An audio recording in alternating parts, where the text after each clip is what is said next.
Ana Laura. Beatriz está aí, Braga.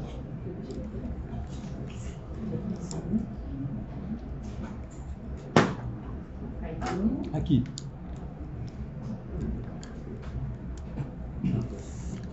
Felipe Pereira. Gustavo. Heitor.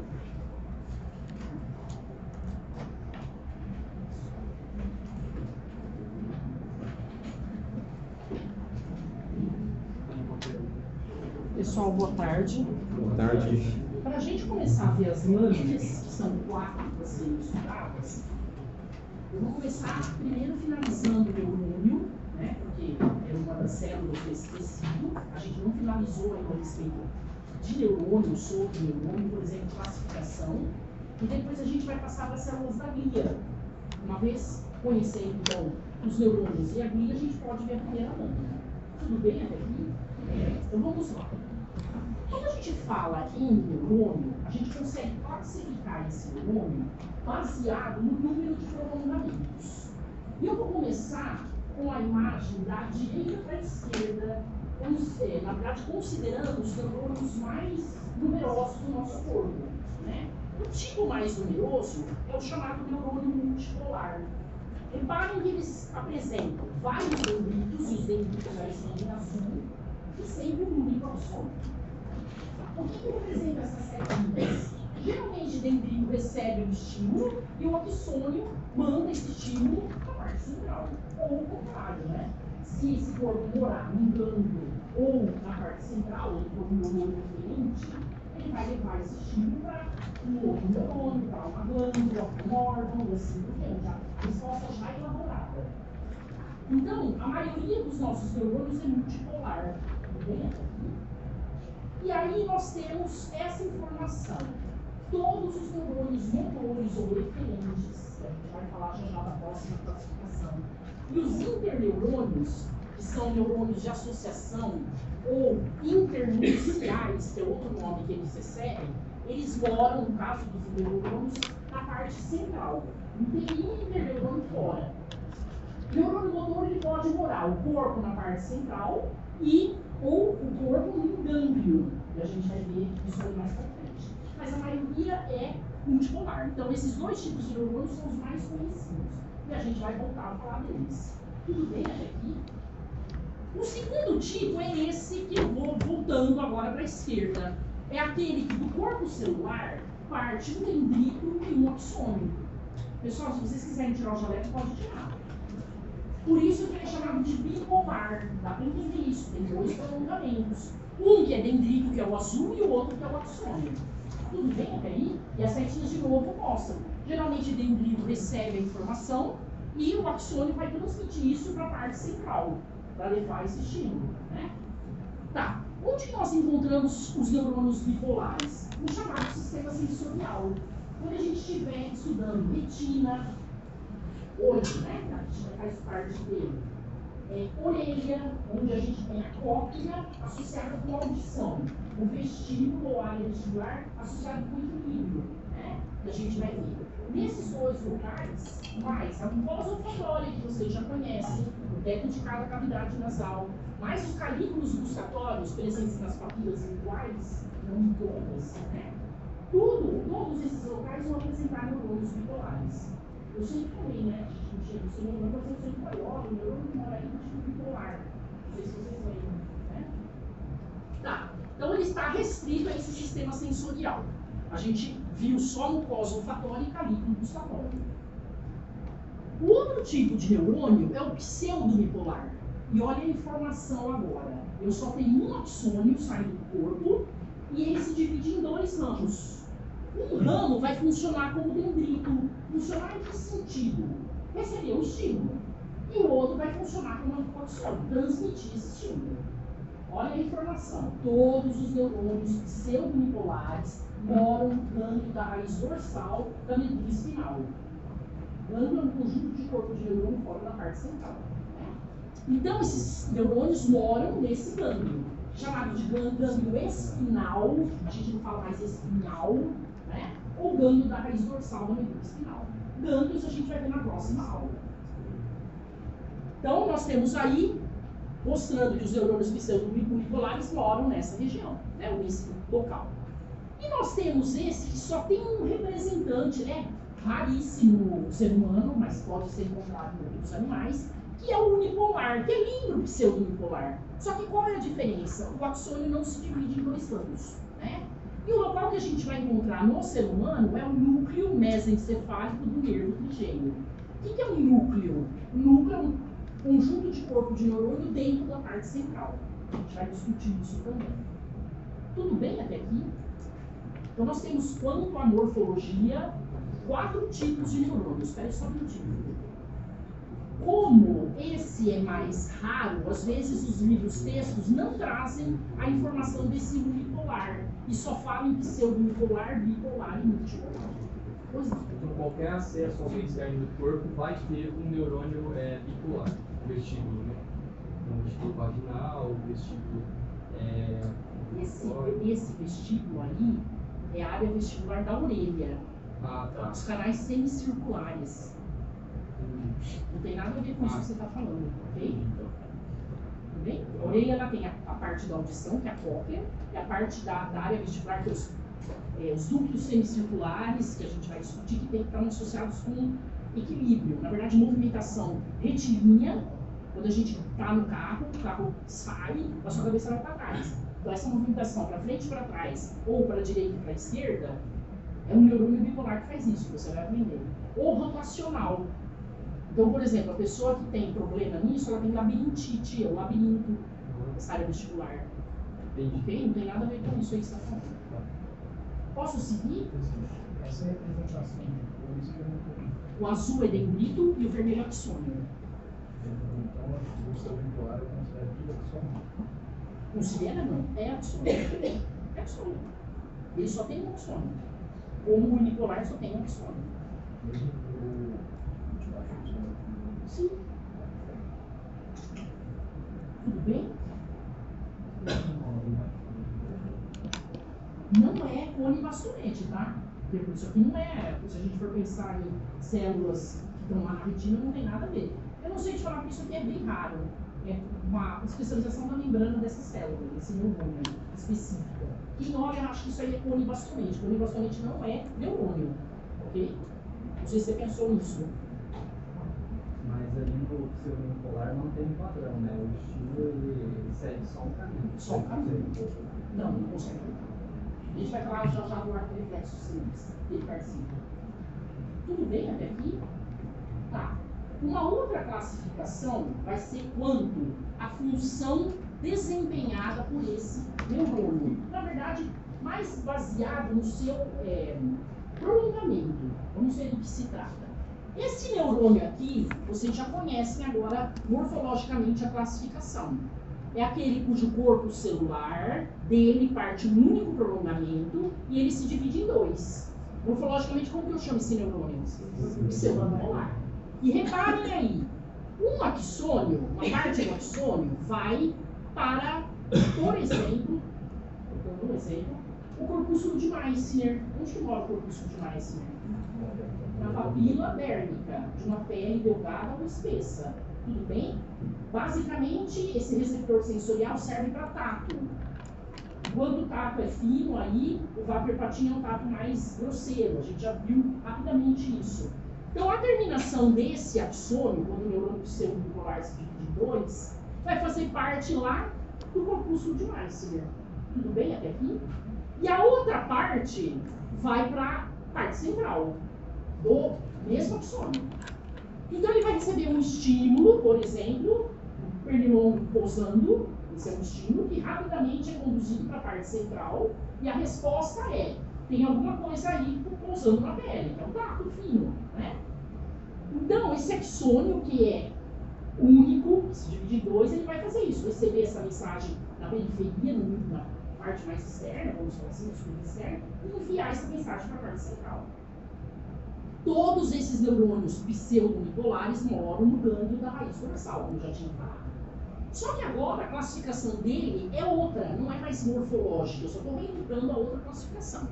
ele vai ser baseado no sentido de ser aferente ou sensorial, que é aquele que vai pegar o estímulo da periferia, ou pode ser de interno também essa periferia, não necessariamente externa, né, pele, e vai enviar essa mensagem para a parte central para sofrer uma elaboração de uma resposta. Né? Então todo esse axônio aqui, que é único, ele é chamado de sensitivo sensorial. Tudo bem? Essa é uma classificação. E esse neurônio é um neurônio sensitivo sensorial, por conta disso. Né? E esse outro agora? Vamos pensar na morfologia que a gente acabou de ver. Classifiquem morfologicamente esse segundo neurônio que eu estou mostrando aí ao lado. Multipolar. Eu já falei para vocês que a maioria dos nossos neurônios é multipolar e todos os neurônios motores ou eferentes são multipolares. Essa classificação motor ou eferente é baseada na sua função agora. O corpo vai morar ou na parte central, substância cinzenta, ou no gânglio, por exemplo, da parte autônoma, simpática e parasimpática, e o axônio dele vai levar a resposta já elaborada. O que é ser motor ou eferente? Ele já tem uma resposta elaborada da parte central e está levando essa resposta ou para outro neurônio, ou para uma glândula, uma célula glandular, uma glândula, ou por um músculo liso cardíaco. A resposta já está elaborada. Esse neurônio também é chamado, classificado como neurônio motor ou eferente. Então ele era, quanto à morfologia multipolar, agora quanto à função desempenhada, motor ou eferente. Esse, quanto à morfologia pseudo-bipolar, mas ele é chamado de neurônio sensorial ou sensitivo. Dá para entender que é outra classificação? Hein, pessoal? Tá. E esses dois neurônios, eles fazem parte do arco reflexo simples, que vocês já devem ter ouvido falar. Né? O dedo é colocado, por exemplo, numa superfície quente, ou num prego, qualquer coisa que estimula. Né? E aí, o que vai acontecer? Automaticamente, a gente tira o dedo daquela região. Por isso que é chamado de arco reflexo simples. Eu encosto, já tem a resposta ali, rápida, levada para a parte central, e a elaboração é tira a mão. Né? A dor que vem disso é dada por esse neurônio aqui, que é o interneurônio. Esse que vai dar, milissegundos depois de retirar a mão daquele local, a ideia ou a sensação de dor, de quente, de frio, ou seja lá do que for. Né? O que um neurônio de associação faz? Ele associa dois neurônios, por isso que é chamado de interneurônio e neurônio de associação. Todos moram na parte central do sistema nervoso. E se a gente for classificar morfologicamente os neurônios de associação, interneurônios, ou também chamados de internunciais, eles são, quanto à morfologia, multipolares. Então, o neurônio, a primeira classificação é quanto à morfologia. Tudo bem? Esse mesmo neurônio pode ser classificado, esses mesmos neurônios, quanto à função desempenhada. Sensorial, motora, de associação, tudo bem? Que é essa segunda classificação que eu estou dando ali. Pois não. Professor, todo pseudo-bipolar é repetitivo? Sim. Todo pseudo-bipolar é sensitivo sensorial. Exatamente. Posso seguir? E todo motor ou eferente é multipolar. E todo interneurônio é multipolar. Quanto à morfologia. Né? Vou seguir. Pois não. Esse interneurônio só faz esse processo no arco reflexo igual. Não, tem outras associações. É que o arco reflexo simples é o mais conhecido. Mas ele faz participa de outras associações com outros neurônios dentro da parte central. Por exemplo, a retina tem 10 camadas, você vai ver. Tem interneurônios lá na retina que faz a conversa entre neurônios de várias camadas ali. Tudo bem? Embora na parte central. Sim.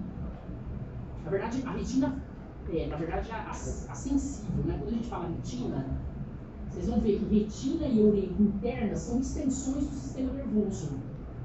Tudo bem? Por isso que eu estou falando que é sistema nervoso. Ok? Então ele não participa só aqui, ele participa de outras coisas também. Outro exemplo que vou dar, Henrique, é no cerebelo. Tem uma célula lá no cerebelo que nunca sai de lá. Células, né? E elas associam neurônios que moram no cerebelo, na parte da substância cinzenta do cerebelo. Ok? Pois não. Esse internuncial é o interneurônio? O nome pode ser interneurônio, neurônio de associação ou internuncial. São 3 nomes. Mostram o mesmo neurônio. valem para o mesmo neurônio. Posso seguir? Tá. O neurônio multipolar, motor, que a gente já viu várias classificações, ele também pode ser classificado como o neurotransmissor que ele produz e libera. Então nós temos aqui 3 imunistoquímicas marcadas, a marcação aí é específica para o neurotransmissor que ele produz. E reparem que a maioria está marcando no corpo celular, mostrando que ele é produzido no corpo e o neurotransmissor depois caminha em transporte axoplasmático e vai ser liberado lá na sinapse, né, quando ele estabelece uma comunicação. Essa primeira imuno, marcada por peroxidase, é para neurônios colinérgicos. O que é um neurônio colinérgico? Aquele que produz acetilcolina. Esse neurotransmissor a gente já viu a participação dele onde? Na junção bioneural. Então vamos pegar aquele axônio lá na junção bioneural, cujo corpo mora na parte central, o axônio sai e vai diretamente formar uma unidade motora. Lembram disso? Né? Vai diretamente lá para fazer parte da junção bioneural, que ela é o botão sináptico, a fenda, mais a placa motora, que é da célula muscular estriada esquelética. Lembram disso? Tá. O neurotransmissor aí liberado é a acetilcolina. E esse neurônio, motor ou eferente, olha a classificação: motor quanto à morfologia, eferente quando levar a resposta, colinérgico quanto ao neurotransmissor. O mesmo neurônio eu posso classificar de 3 maneiras. Né? Ele vai liberar acetilcolina aí nesse local. No caso aí, para a fibra muscular estriada esquelética sofrer a contração. Só que ele também participa da parte autônoma. Gânglios, que são terminações, que são estações sinápticas, vamos falar assim, recebem também essa acetilcolina. Os neurônios que moram na parte central vão fazer ali sinapse com o segundo neurônio, motor também, o eferente, que a gente vai falar isso aí. Multipolar, se a gente for classificar com morfologia, também tem acetilcolina. Então eles não são só para tecido muscular estriado esquelético, voluntário, sistema somático. A gente também tem a participação deles na parte autônoma, liberando essa acetilcolina. Né? A gente vai voltar a falar. Tem neurônios aminérgicos, que liberam noradrenalina, parte autônoma, parasimpática, 5-hidroxitriptamina, dopamina. Chamando a atenção para a dopamina, os neurônios dopaminérgicos são os neurônios acometidos no mal de Parkinson, na doença de Parkinson. E eles ou foram destruídos ou eles liberam um pouco de dopamina, né? Vocês vão ver aí mais para frente. Mas são multipolares, contra a morfologia, né? Peptidérgicos, aqueles que liberam peptídeos, como substância P, vasopressina, etc. Essa segunda imuno é para aminérgico e a terceira é para peptidérgico. Por que eu estou mostrando isso imuno? Porque não é olhando em HI ou HE que eu vou falar quem é o neurotransmissor. Eu tenho que fazer uma marcação específica com um anticorpo contra aquele neurotransmissor, que é o caso aí, para a gente falar quem é o neurotransmissor. Então é só imuno que você vai conseguir falar. Ou se você souber. Por exemplo, a gente sabe que aquele neurônio motor que vai diretamente na fibra muscular estriada esquelética, ele é colinérgico, a gente sabe disso. Né? Mas não é para tudo que a gente vai saber. Tudo bem até aqui? Só uma coisa que eu não estou entendendo direito. Nessa classificação, eu posso falar todos esses termos juntos, como engloba, assim. A gente falava contra a liberação do produto, contra o local. Tem várias coisas diferentes, mas estou falando também com o nome. Então, por exemplo, numa prova, classifique os neurônios aí quanto à morfologia. Tá, classifique quanto à função. E, tipo, o bipolar ele tem o dendrito que vai trazer uma informação, a função não vai levar. Então ele está exercendo uma função aferente e referente. Aí depende da situação quando a gente... Mas ele não é um neurônio aferente ou referente, não. O pseudobipolar é sensorial, o bipolar é bipolar no sentido de levar a informação para a parte central, ele nunca leva, ele não é motor, entendeu? Então isso vale para... Tem um neurônio cujas as classificações valem todas, mas tem neurônios que não cabem essa classificação, tudo bem?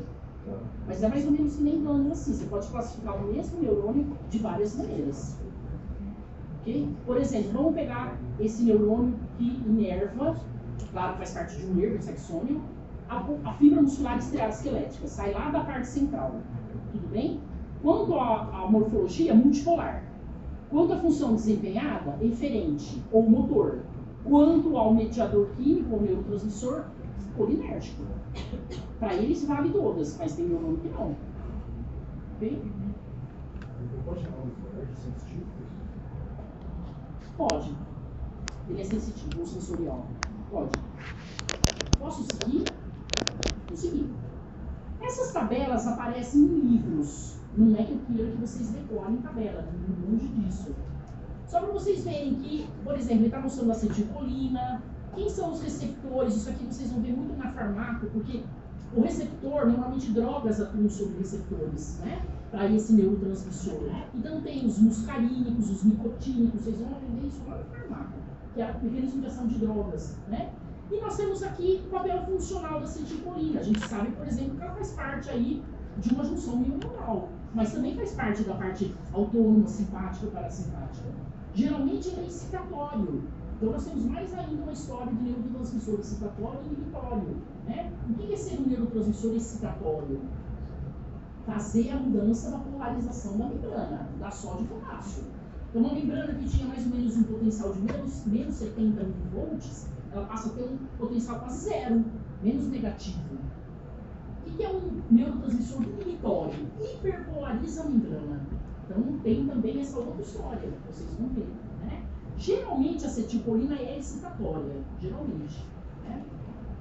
Por que eu pus nas aminas como noradrenalina, adrenalina, dopamina, serotonina, que são os aminérgicos? Por que eu grifei aí a dopamina? Que são os neurônios acometidos pela doença de Parkinson. Vocês vão ver aí que eu vou mostrar, né? Tá. A doença de Parkinson tem a destruição ou a baixa liberação de dopamina para um outro neurônio. Quais são vamos falar assim, o que a gente percebe que esse indivíduo apresenta como visível, né? Que a gente fala assim, essa pessoa tem um mal de Parkinson, a doença de Parkinson. É afetado principalmente a musculatura esquelética, né? Então ela tem rigidez facial com o tempo, dificuldade para deglutir, o caminhar, ela não tem os pés andando, ela vai arrastando, e assim por diante. O tremor, né? Então tem várias coisas que vocês vão ver. Meu objetivo não é falar do Parkinson, é falar que são neurônios dopaminérgicos envolvidos com isso. Classificação quanto a natureza química do neurotransmissor, né? Se a gente for classificar esses neurônios quanto à morfologia, são multipolares. Tudo bem? E se a gente for classificar quanto à função, são eferentes, porque eles estão caminhando aí para outro neurônio. Tudo bem? Tá. Existem os peptídeos, olha lá, substância P, encefalinas, beta-endorfina. Beta-endorfina é o neurotransmissor da felicidade que a gente fala, né? Quando a gente faz um exercício físico, libera muita beta-endorfina. E tem os aminoácidos, como glutamato, GABA, glicina. Por que eu estou mostrando esses aqui agora? Para a gente falar de neurotransmissor inibitório. Então, reparem, o mesmo corpo de neurônio recebe, no caso aqui, através dos seus dendritos, neurônios excitatórios e inibitórios. Como é que ele vai saber, esse neurônio que recebe esse estímulo, se ele tem que deflagrar o potencial de ação, mudar, excitatório, esse segundo neurônio aqui, ou se ele vai hiperpolarizar, não vai deflagrar, por conta de ser o balanço aí de neurotransmissor inibitório. Quem é que vai decidir isso? A região que a gente chama de cone de implantação. É o balanço dos estímulos que vai falar. Despolariza ou hiperpolariza essa membrana que vem a seguir do segundo neurônio. Quem vai mais abordar com vocês sobre isso é a fisiologia. Bem, eu só estou falando e dando ideia de que tem isso, né? Neurotransmissores excitatórios e inibitórios. Inibitórios, os mais famosos são o GABA e a glicina. E o excitatório mais famoso é a acetilcolina, que vocês conhecem. Ok? Tá. Existe esse neurotransmissor que é um radical livre. E o óxido nítrico, lembra que ele estava envolvido na ereção peniana, que a gente viu? Na verdade, ele é produzido por neurônios e ele não atua diretamente, mas ele vai atuar, na verdade, por um sinalizador interno. É uma história meio longa que vocês vão ouvir aí, e é esse sinalizador que promove o relaxamento de músculo liso, de uma maneira geral no corpo. Então não é o óxido nítrico, mas sim o segundo, na verdade, o segundo mensageiro que vai aí estimular toda a história, mas é por conta dele. E neurônios produzem óxido nítrico, né? também como radical livre aí, na doença química. Né? Tá. Vamos para mais uma classificação. Os neurônios podem ser classificados quanto ao comprimento dos axônios ou fibras nervosas. E aí eles são subdivididos em apenas dois tipos. O Golgi tipo 1, quando o axônio é muito comprido. E o Golgi tipo 2, quando o axônio é curto, a ponto dele nem sair, muitas vezes, a maioria das vezes, ou todas as vezes, da substância cinzenta. E onde que mora corpo de neurônio? Na substância cinzenta. Então nós temos aí, por exemplo, o autor está mostrando nesse esquema o cerebelo. E essas células em azul que vocês estão vendo ali, poderiam ser células de Purkinje, ou se a gente for ver no cérebro, que a gente vai procurar no corpo histológico, as células piramidais. São células que apresentam um axônio muito grande. E a gente classifica esse neurônio como Golgi tipo 1. Né? Mas ele pode ser motor, ele pode ser quanto à morfologia, quanto à função, ele pode ser quanto à morfologia multipolar, ele pode ser quanto ao neurotransmissor, ele pode ser quanto ao tamanho do axônio. Então são 4 classificações já que a gente viu. Às vezes o mesmo neurônio. Né? E o Golgi tipo 2 é aquele que não sai da parte central. E olha lá, a maioria dos interneurônios é Golgi tipo 2. Né? Mas o interneurônio, quanto à classificação morfológica, ele é multipolar. Tudo bem? A gente já viu. E olha outra informação. Muitas vezes eles têm neurotransmissor inibitório, tipo GABA, tipo glicina. Né? Claro que vocês não precisam ficar decorando aí cada neurotransmissor. Tudo bem? Tá. Então vamos só recordar. Quantas são as classificações para um neurônio? A mais comum que a gente conhece é a morfologia. Essa é a mais comum. Depois a gente falou quanto à função desempenhada. Depois a gente falou quanto ao neurotransmissor, natureza química. E agora quanto ao comprimento do axônio. Tudo bem? Então, ouviu falar Golgi tipo 2. O neurônio é Golgi tipo 2. O que eu vou pensar? O axônio é curto. Tudo bem? Tá, então tem vários aqui, ó, Golgi tipo 2, que vocês vão ouvir. A retina tem muito, o cerebelo tem. Todos os interneurônios são Golgi tipo 2. Né? Tá, vamos seguir. A grande função, então, do neurônio é comunicar através de um neurotransmissor de sinapse química ou através de uma junção comunicante, sinapse elétrica, né? Alguma coisa, algum estímulo comunicar para outra célula, ou para comunicar para a parte central, e assim vai. Né? É a comunicação. E essa comunicação, nessa comunicação, são estabelecidas sinapses. A gente conta 2 tipos de sinapses, a elétrica e a química. Qual é a mais numerosa? A química. É a que vocês aprendem aí, né? Membrana pré-sináptica sempre com axônio. Pós-sináptica pode ser de uma célula muscular, de uma célula medular ou de um outro neurônio. Não necessariamente sempre outro neurônio. Né? E são essas sinapses que estão envolvidas com a plasticidade neuronal. Quanto mais sinapses novas são formadas ao longo da nossa vida, menos a gente tem perda de memória e assim por diante. Então, qual é o lance aí? Não é formar novos neurônios, mas estabelecer ou formar novas sinapses. Essa que é a grande coisa. E como que a gente estabelece novas sinapses com a idade para evitar essa perda? Fazer coisas que normalmente a gente não está acostumado a fazer. Um caminho diferente para casa, escovar os dentes com a mão esquerda, quem é destro, e assim não é canhoto, e assim por diante, né?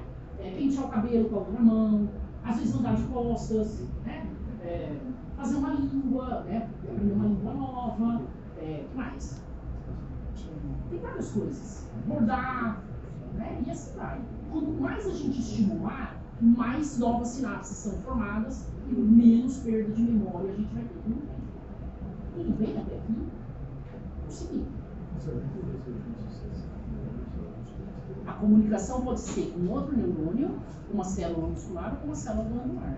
Sempre a membrana pré-sináptica é de neurônio, é axônio. Mas a segunda célula pode ser um outro neurônio, qualquer parte dele, uma célula muscular, seja ela estriada esquelética, lisocardíaca ou uma célula glandular. Ok? Existe uma associação lá, parte central, Como assim? tipo, assim, sei lá, o neurônio mora na parte central e o neurônio mora em grande. Quando se fala neurônio, eu penso em tudo. O corpo, tá? Não tem nada a ver com o ganho enquanto célula. Não. Na verdade, assim, todo o corpo neuronal mora na substância cinzenta. Eu estou falando de tecido nervoso da parte central, céfalo e medula espinal. O gânglio é parte periférica. É outro tecido nervoso que pode ter corpo de neurônio. E a glia da parte periférica. Não tem a mesma via da parte central. Então, no gânglio eu não chamo de substância cinzenta. Não existe isso.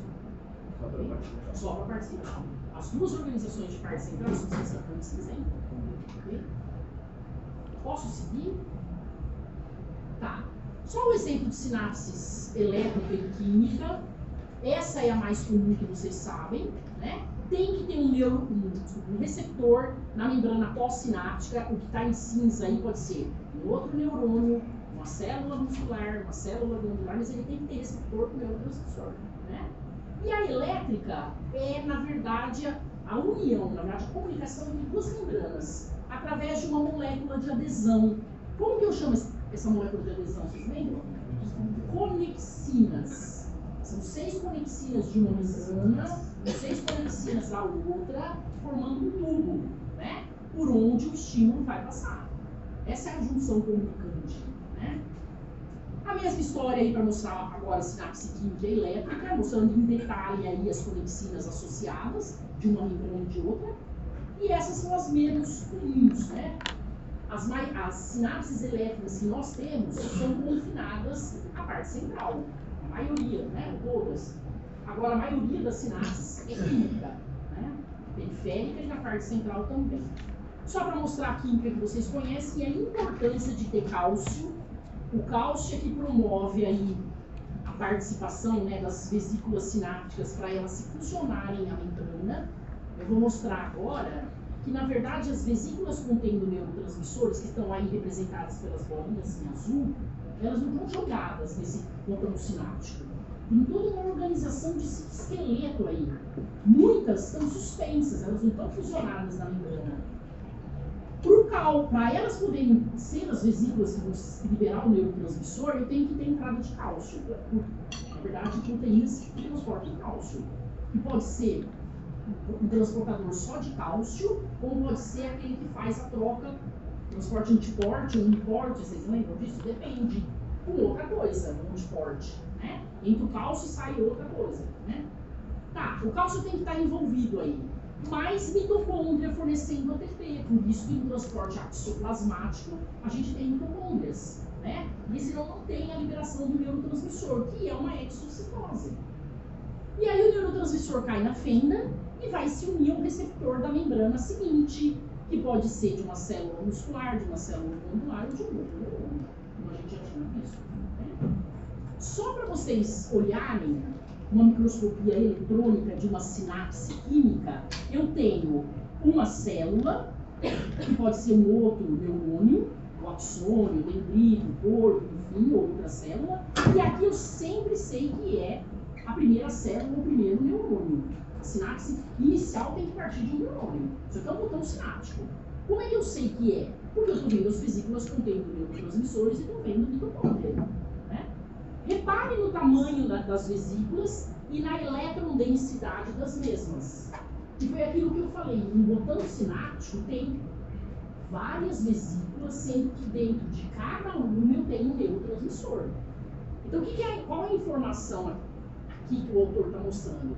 Que essas maiores e eletrodensas têm que tipo de neurotransmissor? Aminas, peptídeos, e essas mais claras, eletronlúcidas e menores, têm acetilcolina.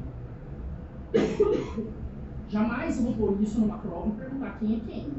Ninguém está vendo isso, né? Mas é só para vocês olharem que quem trabalha com isso sabe olhar de eletrodensidade, tamanho, que tipo de neurotransmissor poderia estar contido em cada vesícula, né?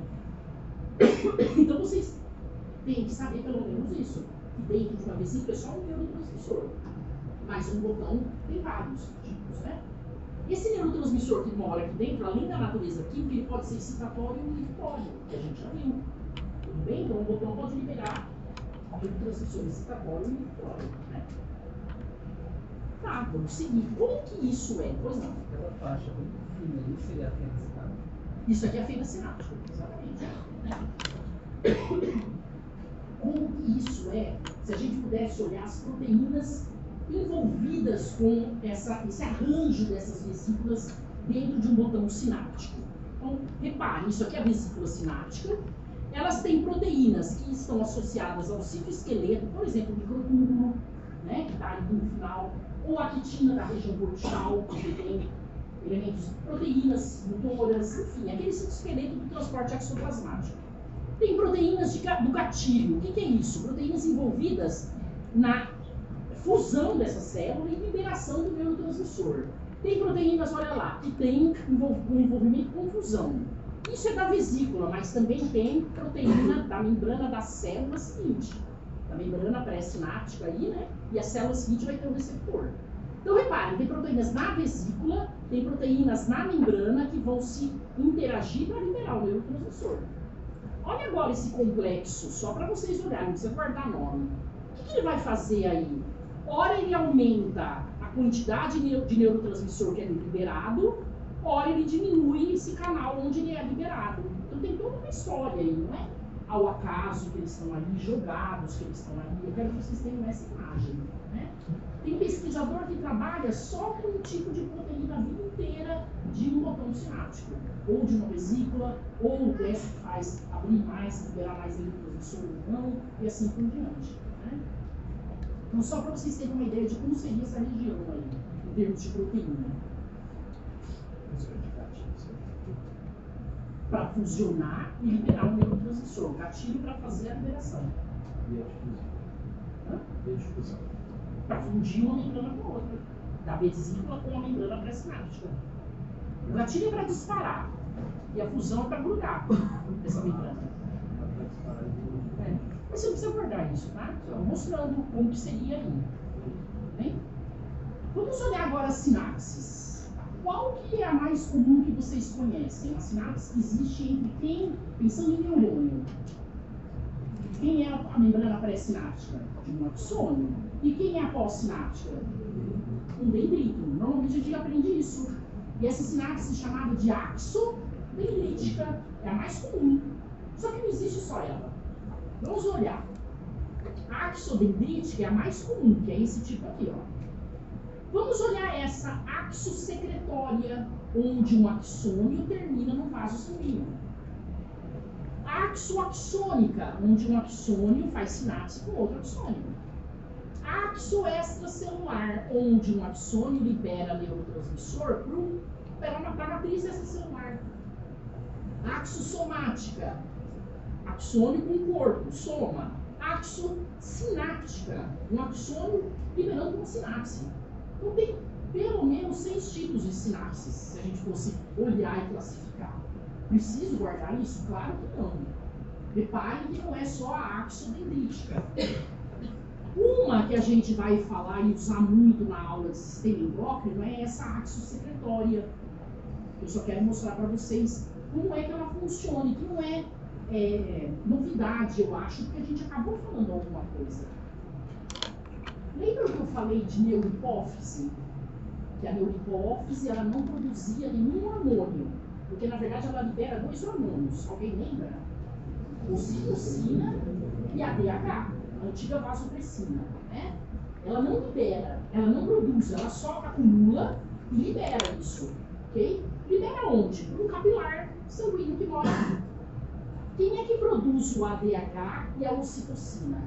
Esses neurônios que estão em laranja, que são neurônios secretores, cuja secreção é o hormônio ADH e ocitocina, e os axônios deles, olha lá, estão indo para a neurohipófise. Ele não desenhou a neurohipófise, ele só desenhou os axônios com o capilar sanguíneo que mora aí. Esse capilar ele tem uma estabilidade arterial e uma estabilidade venosa, como todo capilar que a gente conhece. Tudo bem até aqui? Neurohipófise, esse nome neuro lembra tecido nervoso. O que é constituído mesmo do tecido nervoso? Neurônios ou parte de neurônio, não é isso que a gente viu? Substância branca é parte de neurônio, né? O que mais? Glia. Então, essa neurohipófise vai ter os axônios desses neurônios, cujo corpo mora lá no hipotálamo, núcleos que a gente chama de supraóptico paraventricular. Os axônios deles vão morar lá na neurohipófise. E a glia que é aí, é chamada, as células são chamadas de pituícitos. É outra glia, específica da neurohipófise. Ela é vascularizada e no momento em que esse hormônio é liberado, ele é liberado na corrente sanguínea. É uma sinapse axocefetória. Tudo bem? A gente viu agora anteriormente. Isso é neurohipófise. Vamos olhar a adenihipófise. A adenihipófise é desse lado aqui agora. Reparem. Lembra do FSH e do LH que eu falei lá em sistema genital masculino e feminino? Eu falei para vocês, eles são produzidos por células basófilas da adenihipófise. Mas a célula basófila lá não produz só o FSH e o LH. Tem outras células basófilas com outros hormônios. E quando a gente olha esse conjuntinho de células, a gente tem células que estão em azul, as basófilas, e que estão em rosa, que são as acidófilas.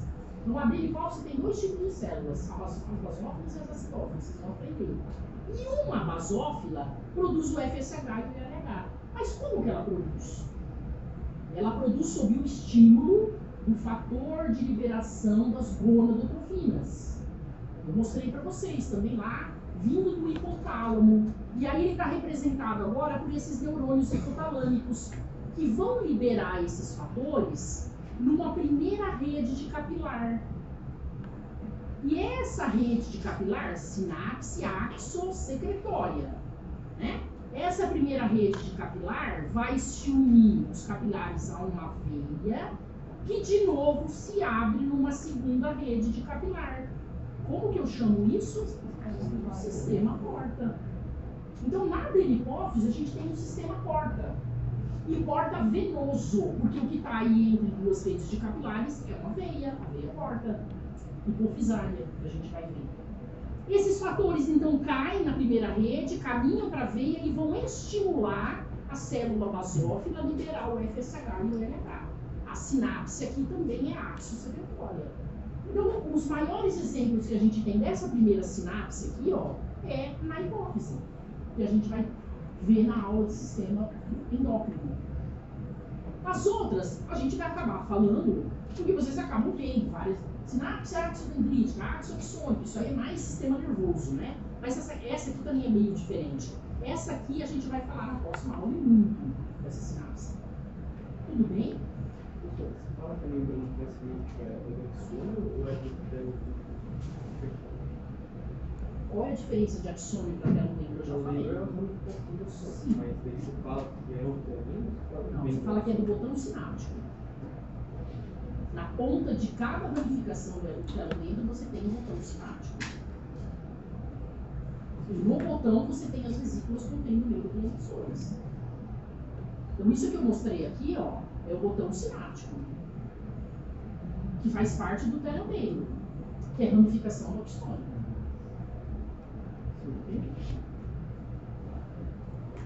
Tudo bem aqui?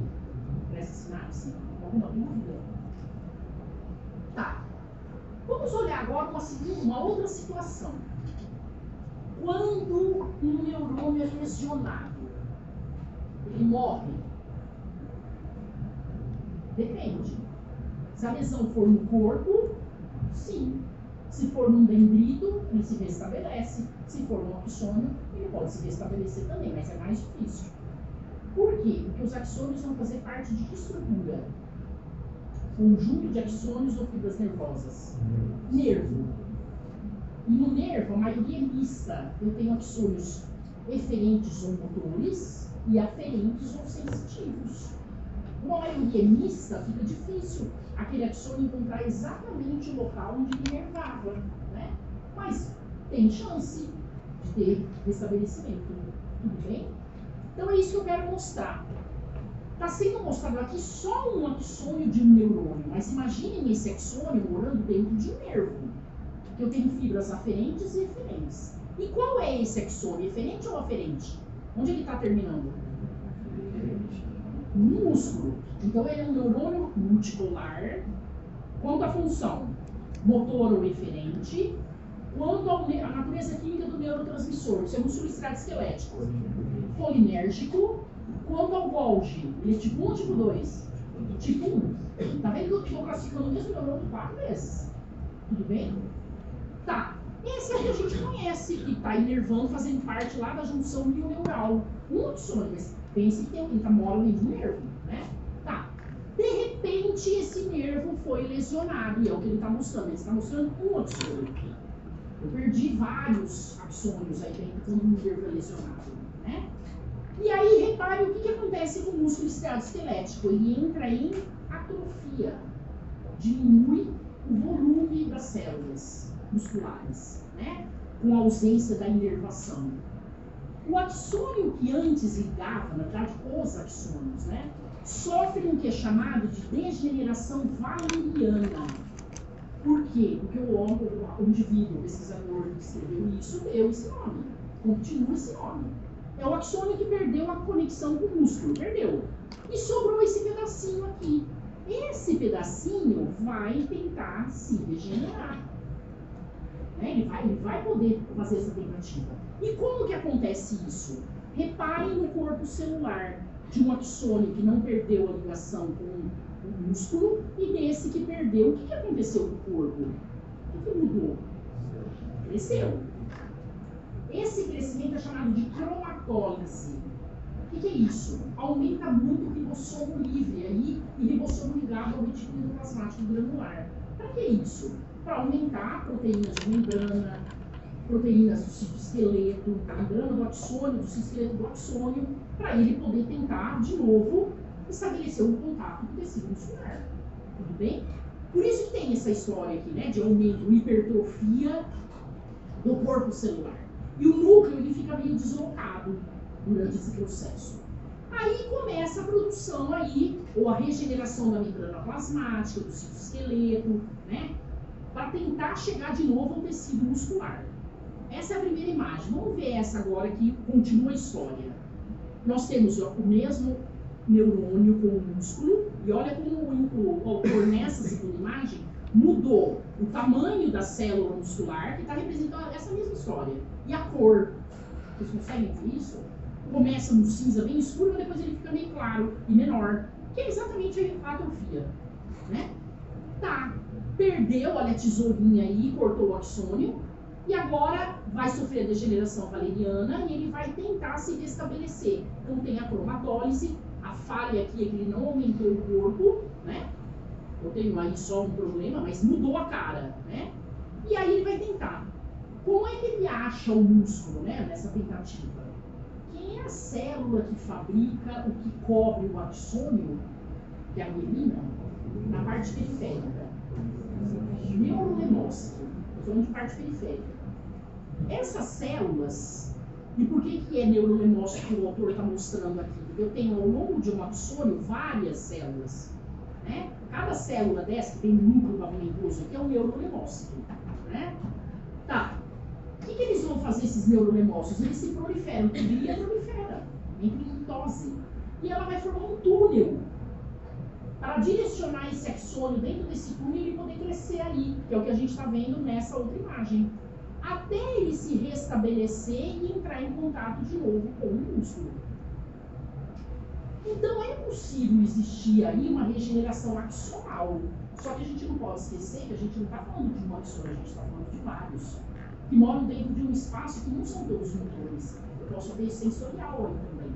Então depende do restabelecimento de tudo isso.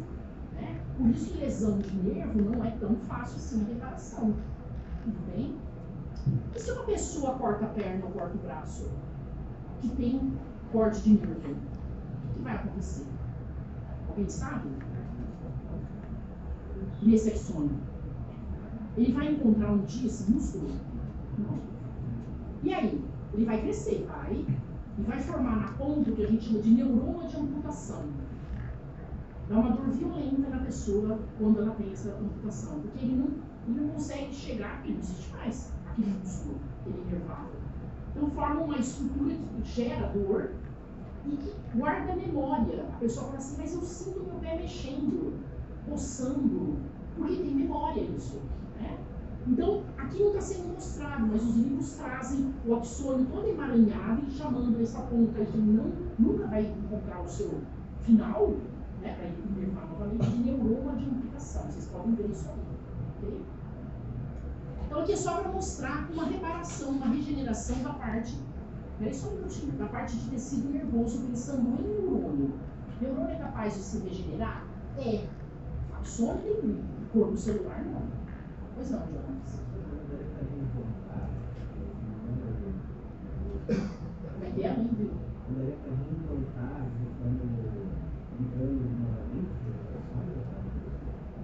Uma pessoa que perdeu uma perna? Ligar o quê com o quê?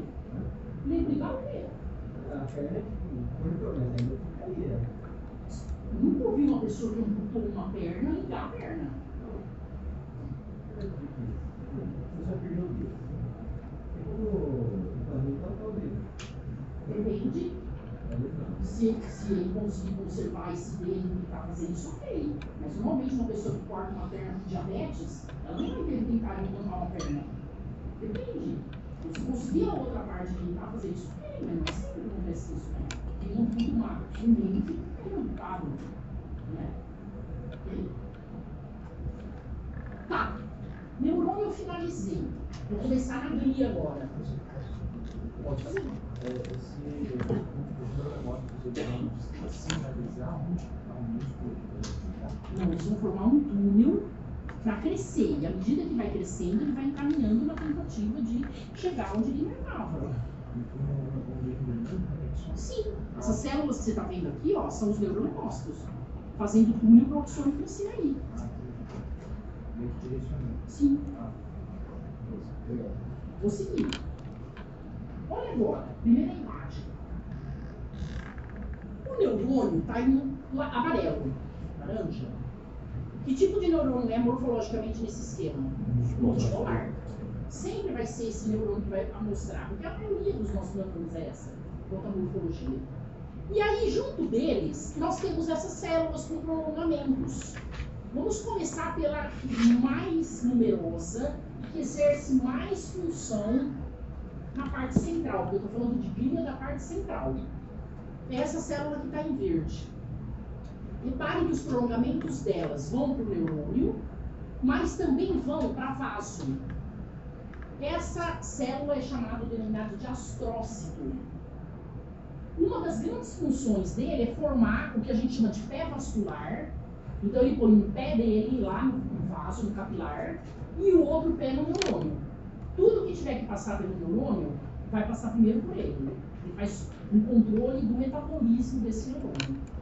Então ele filtra coisas boas e ruins. Tudo bem? Tá.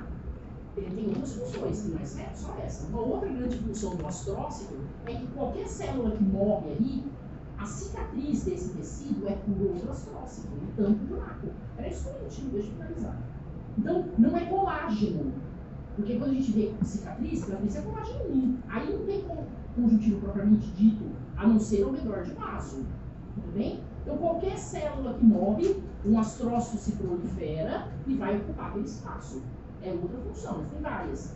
Ele faz parte da barreira hematoencefálica, a gente vai ver já já. Ele faz parte do sistema linfático, que a gente vai falar, e assim por diante. Foi só um minutinho, Isabela. Esse é o astrócito.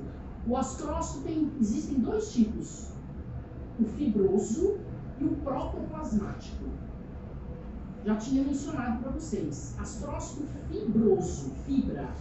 Fibra lembra fibra nervosa, lembra axônio. Onde mais eu tenho axônio? Substância branca, que são as duas organizações de tecido nervoso na parte central. Então, astrócito fibroso é da substância branca. Protoplasmático é da substância cinzenta. Então, vi o corpo de neurônio, eu só posso ter ali astrócito protoplasmático. Tudo bem até aqui? Pode falar. Você consegue ver o verde terminando aí no vaso? Verde. O prolongamento dele terminando no vaso. Envolvendo o vaso. Isso é o pé vascular. Isso é para uma comunicação simples. Tudo que passar do vaso por difusão passa primeiro para ele, para depois ele levar para o neurônio. Ele é um filtro. Ok? Alguma dúvida? Vamos seguir. Olha a outra célula. Essa célula que está em roxo. Micróglia. Lembra que eu falei lá quando a gente falou em célula, sistema molecular fosfário, conjuntivo, todo macrófago, a gente pensa que vem de monócito. E monócito vem da célula tronco da medula óssea. Mas a medula óssea só aparece no 7º mês de vida intrauterina. Então, esses monócitos que fazem parte do sistema molecular fosfário, que vem da medula óssea, eles aparecem muito tempo depois. O sistema nervoso é o primeiro que se desenvolve durante o desenvolvimento embrionário fetal. Então, não é de origem de monócito a micróglia, é de origem de células do saco vitelino. Os precursores estão aí. Ela não faz parte do sistema molecular fosfário, mas é um macrófago. E qual é a função básica de um macrófago? Fagocitose. Mas tem outras funções que vocês vão ver. Tudo bem? Eu tenho macrófago na parte de substância cinzenta, como eu tenho macrófago na substância branca. Nas duas organizações. Outra célula. Essa aqui, ó, agora. Aqui fabrica mielina na parte central. E a mielina aí está sendo mostrada em azul. O alaranjado aí continua sendo o axônio. Mas isso aqui é axônio de outro neurônio, né? Que está fazendo aí a sinapse no corpo celular. O axônio desse é essa aqui, ó. Vocês conseguem ver isso? Isso aqui é uma sinapse axossomática, né? De outro neurônio. Por que é importante isso? Porque um oligodendrócito, como vocês estão vendo aí, é capaz de mielinizar axônios de outros neurônios diferentes, não é de um só. Dá para entender isso? Já já a gente vai ver. E ele está fazendo a bainha de mielina aí. Para que serve a mielina? Aumentar a velocidade de propagação do impulso nervoso, igualzinho. É o oligodendrócito. Eu tenho oligodendrócito na substância branca e na substância cinzenta. Em qual ele está mais presente? Na branca ou na cinzenta? Na branca, óbvio. É onde eu tenho mais axônio. Por isso ela é chamada de branca. Branca por quê? Por causa da mielina. Tudo bem?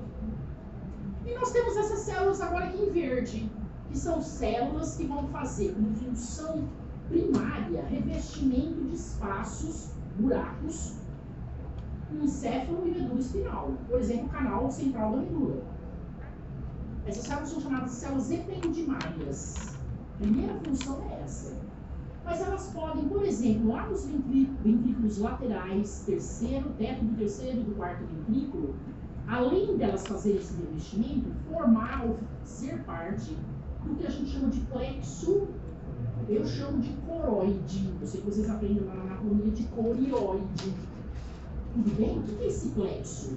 É um conjunto de vasos revestido por essas células, que a gente vai falar já já sobre o líquido cefalorraquidiano. Essa célula, na verdade, ela transforma esse líquido, porque esse líquido é um extravasado do plasma. Tudo bem? Ela muda sódio, potássio, íons e assim vai. Nós só somos os dois. Existe um tipo específico de célula ependimária, na região aí do hipocampo, que é o tanícito. Está aí nessa imagem. Mas é de uma região. Então, se você for falar tanícito, é a célula ependimária dessa região. Né? Mas existem 4 células em sua gravida da parte central. O astrócito, a micróglia, a célula ependimária, e quem que eu não falei? O oligodendrócito. Tudo bem? Alguma dúvida? Reparem que é só células. A gente está falando do tecido nervoso. Como é que eu chamava mesmo esse espaço que tem prolongamento de neurônio e células da glia?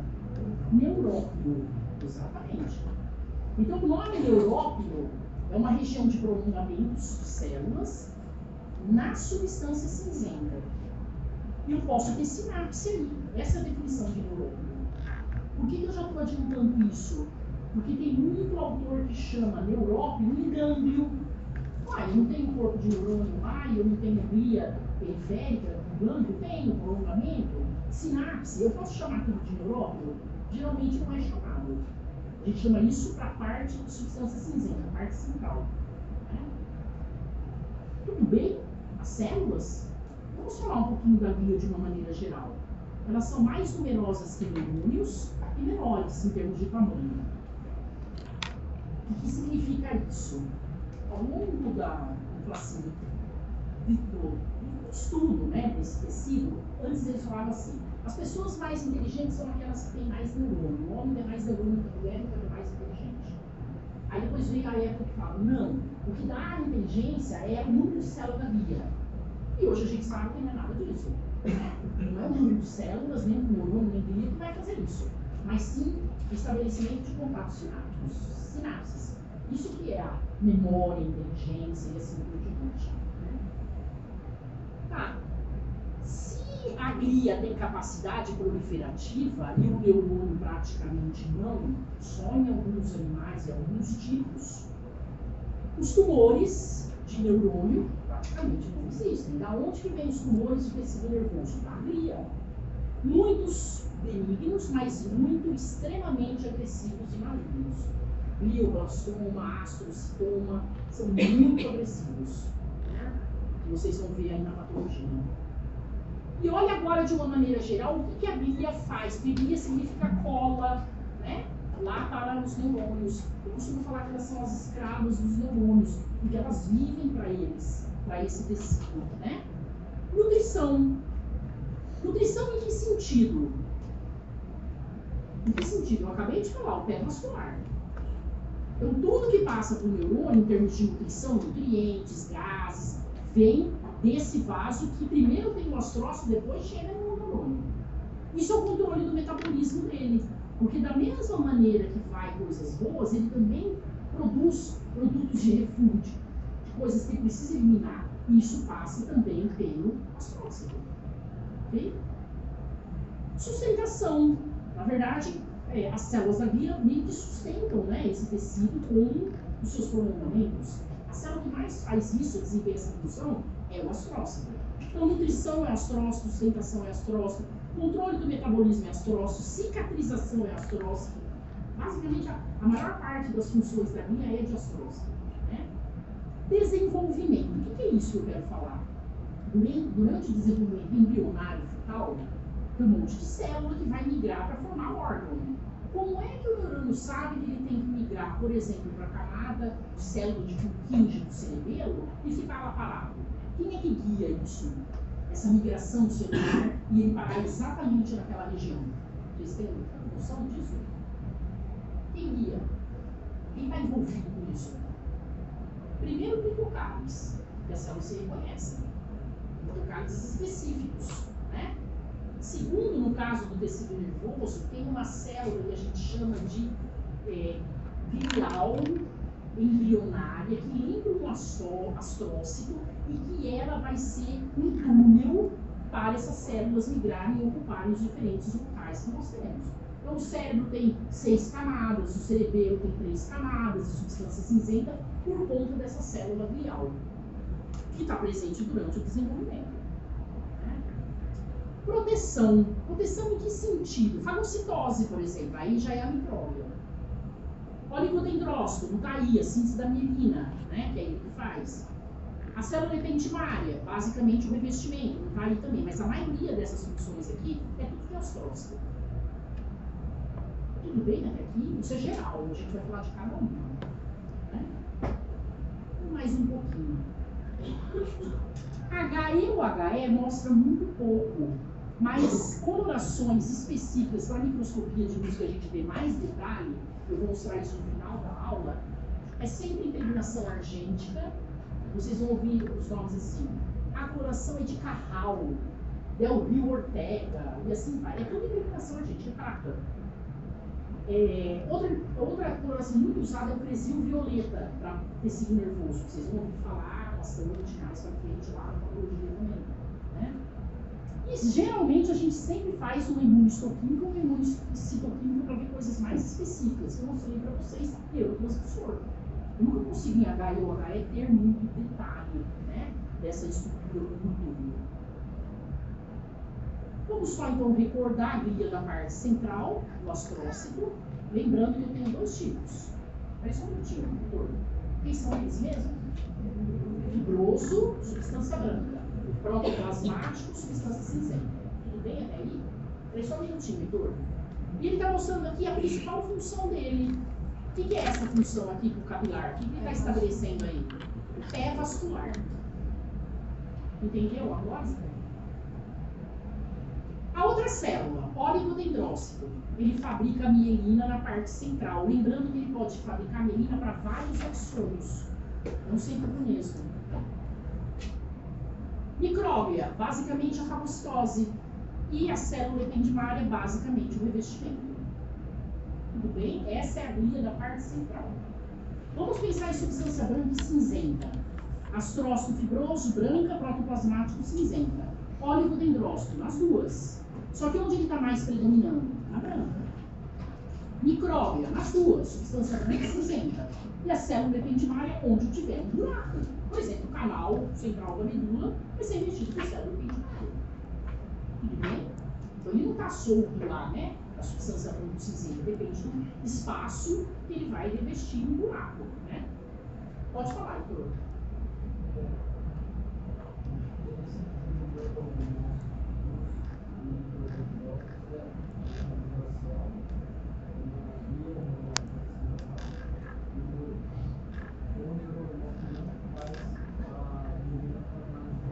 Exatamente. Exatamente, é isso mesmo. A morfologia é diferente também, né? Mas é basicamente isso, a localização e o oligodendrócito pode fazer mielina para vários axônios ao mesmo tempo e um axônio é, no caso da periférica, mielinizado por vários neurolemócitos. Já já eu vou mostrar isso. É isso mesmo. Posso seguir? Na parte periférica que a gente vai ver na próxima aula, eu tenho corpo de neurônio? Não, mas posso ter o prolongamento. Por exemplo, nervo, parte periférica, tecido nervoso da parte periférica, é o quê? Conjunto de axônios, fibras nervosas, cujo corpo desse axônio pode morar na parte central, pode morar no gânglio, a gente já viu onde mora corpo de neurônio. Tudo bem? Mas ele não tem só o axônio, por mais que o nervo tem que caminhar, um axônio normalmente minimizado, por isso que a gente viu. Quem que está junto com esse axônio formando o nervo aí? Que é a responsável por fabricar essa mielina na parte periférica? O neurolemócito. Então é a primeira célula da glia aí. Que antigamente a gente chamava de célula de Schwann, e assim por diante. Tudo bem? É a glia da parte periférica. Acompanha axônio, está presente o nervo. A gente vai ver na próxima aula. Mas o nervo não é só axônio e célula ou neurolemócito, conjuntos, né, que é o tecido nervoso da parte periférica. Ele tem bainhas conjuntivas, que é quase semelhante em termos de nome com as bainhas conjuntivas de um fascículo muscular ou de um músculo estriado esquelético. Como é que eu chamava a bainha conjuntiva mais externa do músculo? Estriado esquelético. Epinício, vocês lembram disso? Aí vai ser epineuro, um nervo. Depois, cada fascículo muscular tinha uma outra bainha, conjunto de fibras musculares. Quem eram elas? Perinício, aí vai ser perineuro. Só que o conjunto aí, quem vai ser? Axônios, com as células da glia, obviamente. E depois, cada célula, endomício. Vocês lembram? Aqui é endoneuro. A gente vai ver isso ainda. Ok? Vamos seguir. Gânglio. Tecido nervoso na parte periférica. Eu tenho no gânglio corpo de neurônio, sempre. Não existe um gânglio sem corpo de neurônio. E a glia que acompanha esse corpo de neurônio, que a gente chama de célula satélite ou célula capsular. Vamos pensar no gânglio da raiz dorsal da medula espinal. Como que é o corpo do neurônio mesmo lá? Como que ele é, a classificação morfológica dele? E célula bipolar. E ele é acompanhado por célula satélite ou célula capsular. Tudo bem? Vamos pensar no gânglio da raiz, gânglios da parte autônoma simpática ou parasimpática. Todos esses neurônios desses gânglios são multipolares, tem nada a ver com pseudobipolar. E as células que estão lá acompanhando chamam células satélites ou capsular. É gânglio. Vamos falar do plexo submucoso e mientérico. Quem são esses mesmo? Onde que eles estão? Parte entérica do sistema nervoso. O que é chamado de plexo? Plexo é para várias coisas, para vasos, e no caso aí, para corpo de neurônio mais a glia, não é? Plexo submucoso e mio entérico. Lembram deles? Parte entérica. Como que eu chamo a célula satélite lá? Célula neuroglial entérica. E eu tenho corpo de neurônio lá também. Aqueles neurônios do plexo submucoso e mio entérico são multipolares. Olha aí, eu estou falando só multipolar praticamente. O único pseudo-unipolar de gânglio que eu falei agora é do raiz dorsal. O resto é tudo multipolar. Quanto à morfologia. Tudo bem até aqui? Repare então que eu tenho tecido nervoso da parte central e eu tenho tecido nervoso da parte periférica. Né? Alguma dúvida? A parte periférica, como eu posso afirmar? O corpo de neurônio na parte periférica é só em gânglio. Ok? Ou plexo, né? Se eu pensar em parte entérica. O gânglio lá chama plexo, né? Vamos começar pelos astrócitos, porque eu escolhi o astrócito para começar, falando mais sobre ele. Primeiro, porque a célula aqui é mais numerosa da glia e é a que desempenha mais funções. Tudo bem? E nós temos dois tipos aí. Vamos olhar o esquema. O astrócito fazendo pé vascular com esse vaso, esse capilar, e o outro fazendo, olha agora, um pé vascular com um capilar, mas fazendo um axônio. Lembra que eu falei? Tudo que passa para ele, do capilar nutrientes, vai passar primeiro pelo astrócito. Ele é um filtro aí. Tudo bem? Isso aqui é um axônio mielinizado pelo oligodendrócito. Isso aqui é parte central, onde tem astrócito, parte central, que a gente está falando. Tem alguma diferença no esquema entre esses dois astrócitos que vocês estão vendo aí, ou eles são iguais? Qual é a diferença?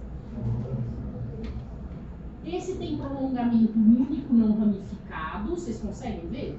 E o outro tem um prolongamento um pouco mais curto e bem ramificado. Dá para ver isso? E aqui é uma imunocitoquímica para astrócito fibroso e uma microscopia confocal para astrócito protoplasmático. Eu costumo falar assim, o protoplasmático, que mora mesmo onde? Cinzento. Ele é cabeludo. São bem curtinhos os prolongamentos dele, muito cabeludo, porque é muito ramificado. O fibroso não. A gente consegue ver prolongamento e eles são pequenininhos, não tem ramificação desses prolongamentos. Como é que vocês vão ver essas células? É a primeira lâmina que a gente vai olhar. E impregnação argêntica. Vocês vão olhar ela. E vocês vão me falar qual delas é. Se é o astrócito fibroso ou se é o astrócito protoplasmático. Quando olhar a morfologia. E mais um detalhe. Esse capilar aqui, qual é o tipo? Ele é contínuo, ele é fenestrado ou ele é sinusoide? Tem sentido ele ser sinusoide? Fenestrado? Para facilitar a passagem de alguma coisa? No sistema nervoso a gente tem uma barreira hematoencefálica, parte central, e só pode ser contínuo. E todo capilar contínuo é acompanhado por outra célula. Quem é, não é mesmo? Depois da lâmina basal, quem que eu tenho? O pericito. Também é uma célula que vai estar aí presente. Né? Então, na verdade, nesse capilar que ele está estabelecendo aí o pé vascular, eu tenho, depois da lâmina basal das células endoteliais, o pericito. O pericito tem a sua própria lâmina basal, né? Que a gente já viu. Então, todos os capilares aí são contínuos. Ok? E olha agora, para a gente falar em sistema linfático, eu preciso falar do astrócito, por isso eu comecei com ele. Eu preciso falar das meninges e eu preciso falar do líquido cérebro-espinal, o cérebro raquidiano, líquor, para a gente entender o que é esse sistema. E essa imagem mostra exatamente as meninges. O que o autor está mostrando aí? A dura mater, a aracnoide com as suas duas regiões, a região trabeculada, que é essa que eu estou apontando, onde circula o líquido céfalo-raquidiano, e uma região não trabeculada, e depois aquela que está coladinha no tecido nervoso, que é a pia mater. Tecido conjuntivo propriamente dito eu tenho no tecido nervoso ao redor de vasos ou nas meninges. Eu não tenho em outro local. Tudo bem até aqui? E a gente vai ver detalhes dessas meninges. Por quê? Porque existem espaços entre ela. Por exemplo, entre a dura e o osso, tem um espaço. Vocês viram lá na anatomia, viram? Que a gente chama que não existe esse espaço na cabeça, no crânio, mas existe na medula espinal. Como que chama esse espaço? Epidural. E é um meio de colocar anestésico. Tudo bem? Que a gente vai falar. Entre a dura e entre a aracnoide e a pia, tem um espaço. Tudo bem? Que a gente vai falar aí já já. Né? Também eu posso ser um meio de pôr anestésico, vou fazer punção lombar, um líquor. Né? Então a gente vai falar algumas coisas já sobre elas. O que eu quero que vocês prestem atenção? Que vasos mais calibrosos da dura, principalmente da aracnoide, ele adentra para dentro do tecido nervoso e vai se ramificar, formar os capilares contínuos. Né? Onde os astrócitos formam pés vasculares, eles estão aí formando uma rede. Lembra que a maior parte da sustentação aí de tudo é astrócito. É importante vocês guardarem isso aqui, porque o sistema linfático envolve um espaço que a gente chama de perivascular, tá? Ao lado desse ramo arterial que está entrando aí, ramo maior que vem aí dessa meninge, né? Por isso que eu estou mostrando logo de cara essa história, né? O que a gente vai ver no corte histológico em HE ou HE? Seja ele cérebro, ou medula espinal ou cerebelo, que são as outras 3 lâminas que nós vamos ver. Qual meninge? A pia sempre a gente vai ver. Agora, a aracnoide, às vezes, a dura nunca. Tudo bem? E a gente vai olhar lá e nós vamos voltar aí a falar. Essa é a lâmina de vocês. Esses são capilares. Vocês estão vendo aí. Eles podem estar mais escuros ou um pouco menos eletrondensos. Isso aqui é impregnação argêntica. E vamos olhar para o astrócito. Não sei se precisa apagar a luz aí. Vamos olhar para ele. Vocês acham que ele é cabeludo? Ou ele tem poucas ramificações ou poucos prolongamentos e eles são contínuos, retos? Quem é esse astrócito aí? Fibroso ou protoplasmático? O que vocês acham? Olha o pé vascular aí que esse astrócito está fazendo. Reparem no corpo, que prolongamento que sai dele. Ele é muito cabeludo? Não é. Esse astrócito ele é fibroso. Então todo esse tecido aqui, o que é? Substância branca ou cinzenta? Branca. De onde? Não sei. A gente não sabe, mas é substância branca. Ok? E o que seria isso aqui, ó? Dá uma olhada. É um ponto e um branco em volta. Pode ser um corte transversal do axônio, ou pode ser uma célula da glia, que é o oligodendrócito, que tem um espaço que era ocupado pela menina. Como é que eu vou saber quem é quem? Nessa técnica não dá para saber. Em HE ou HE, qual seria a cor de um astrócito? Desculpa, qual seria a cor de um axônio? Acidófilo ou basófilo? Acidófilo. E qual seria a cor do oligodendrócito? E a gente vai ver o núcleo dele. Basófilo. Então guardem isso aqui, que a gente vai falar muito sobre isso. Né? E não necessariamente todo corte transversal com espaço branco em volta é um axônio cortado transversalmente. Okay? Essa é a lâmina. E já, depois do intervalo, eu vou mostrar e a gente vai passear pela lâmina. Isso aqui não é da lâmina de vocês, mas também são astrócitos fibrosos. Só para comparar aí, né? Um com o outro. E aí, olha, sustentação trófica, o astrócito faz, seja ele protoplasmático ou fibroso. Homeostase tecidual, modulam sinapses, fazem a reparação, cicatrização de tecido, os dois. Reciclagem de neurotransmissor, produção de neurotrofinas como fator de crescimento neuronal, muito envolvido com a regeneração dos prolongamentos tanto dendrítico quanto axônico. O que mais? Manutenção da barreira hematoencefálica, sustentação, nutrição, tudo aquilo que a gente já visto antes. E faz parte do sistema linfático. Tá aí. Então a maior parte das propriedades ou das funções da glia é de astrócito. Tudo bem? E essa é a lâmina. Só vou apresentar e depois a gente vai sair. Reparem, ela é um borrão. Ela pode estar nessa tonalidade meio roxeada, como ela pode estar meio numa tonalidade mais azulada. Eu vou mostrar depois a outra tonalidade para vocês. Tentem procurar, seja o fundo mais azul, mais roxo, uma área não tão com uma impregnação argêntica, menos, vamos falar assim, com menos prata, mais escorada. Fica mais fácil de vocês observarem aí os ostrócitos, né? E aí eu estou indo para essa região. A primeira coisa que eu quero mostrar é um capilar. Ele pode se apresentar dessa maneira. Não tão escuro quanto o capilar que eu tinha mostrado anteriormente. É muito fácil de achar, vocês não vão ter dúvida. E aí a gente tem vários ostrócitos. O que eu tenho que procurar? Um capilar e o ostrócito estabelecendo com esse capilar um pé vascular. Ele não está bonito aí. Aqui para mim é só o capilar que eu queria mostrar. Uma outra forma dele aparecer. Né? Lembra que eu mostrei esse aqui, ó, que é escuro. Tá, vamos passear. Agora sim. Eu tenho dois capilares mais escuros e eu tenho um menos escuro. E olha os ostrócitos estabelecendo aí o pé vascular. De novo, se a gente olhar a quantidade de prolongamento que parte do corpo, é pouca e a gente não vê eles curtos com uma grande cabeleira em volta. É único, né? Um ou outro, mais curtos. Desculpa, retilíneos. Não ramificados, né?